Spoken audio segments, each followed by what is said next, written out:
আপনি কি কখনো ভেবে দেখেছেন আমাদের এই সুন্দর সৌরজগৎ, সূর্য, গ্রহ, চাঁদ, তারা এসব কিভাবে তৈরি হলো?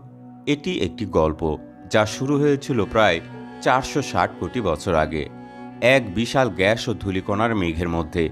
বিজ্ঞানীরা এই গল্পকে বলেন নেবুলার হাইপোথিসিস বা নীহারিকা তত্ত্ব। আজ আমরা এই আকর্ষণীয় গল্পটি সহজভাবে জানার চেষ্টা করব। আপনি কল্পনা করুন এক বিশাল মেঘ, গ্যাস আর ধূলিকণায় ভরা, যা মহাশূন্যে ভেসে বেড়াচ্ছে। এই মেঘের নামই নীহারিকা। হঠাৎ একদিন কোনো বড় মহাজাগতিক ঘটনা, যেমন কাছাকাছি কোনো তারার বিস্ফোরণ, এই নীহারিকাকে ঝাঁকিয়ে দেয়। ফলে মহাকর্ষের টানে এটি সংকুচিত হতে শুরু করে। এই সংকোচনের মধ্যে একটি ঘূর্ণয়মান ডিস্ক তৈরি হয়। তার কেন্দ্রে তাপ ও চাপ বাড়তে থাকে।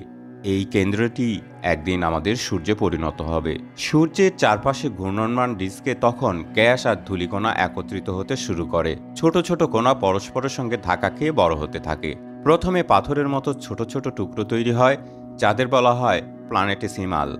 এই টুকরোগুলো ধীরে ধীরে একে অপরের সঙ্গে জুড়ে আরও বড় হয় আর তৈরি হয় গ্রহ। কাছাকাছি গ্রহগুলো যেমন বুধ, শুক্র, পৃথিবী, মঙ্গল পাথর আর ধাতু দিয়ে তৈরি হয়। এদের বলা হয় টেরেস্ট্রিয়াল গ্রহ। আর দূরের গ্রহগুলো বৃহস্পতি, শনি, ইউরেনাস, নেপচুন বেশিরভাগ গ্যাস দিয়ে তৈরি, যাদের আমরা গ্যাস জায়ান্ট বলি।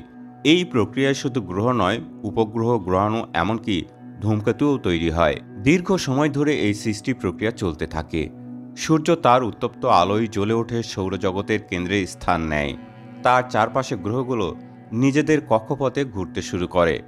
পৃথিবীতে জীবনের উদ্ভব ঘটে, আর আমরা আজ এই বিস্ময়কর মহাজগতের অংশ হয়ে এর গল্প বলছি। সৌরজগতের সৃষ্টির এই গল্প আমাদের বোঝায় কিভাবে একটি সাধারণ গ্যাসের মেঘ থেকে এত জটিল ও সুন্দর একটি ব্যবস্থা তৈরি হতে পারে। এটি শুধু বিজ্ঞানের গল্প নয়, আমাদের অস্তিত্বের একটি অংশ।